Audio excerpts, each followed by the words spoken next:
জন্মের আগে আমাদের রূহ বা আত্মা কোথায় ছিল? অনেক সময় অপরিচিত মানুষকে দেখলে মনে হয় এই মানুষটাকে আগে যেন কোথায় দেখেছি।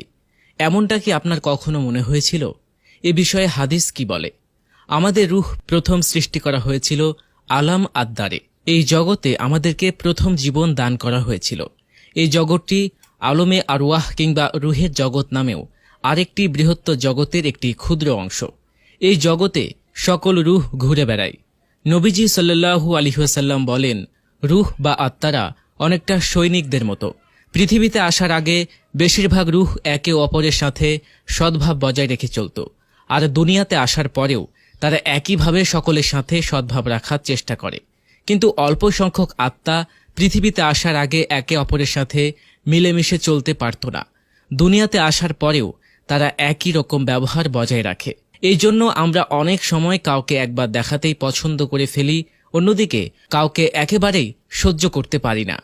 হজ, ওমরা কিংবা মসজিদে গেলে প্রায় অনেককে দেখা যায় যাদেরকে আমাদের বহু দিনের পরিচিত বলে মনে হয়।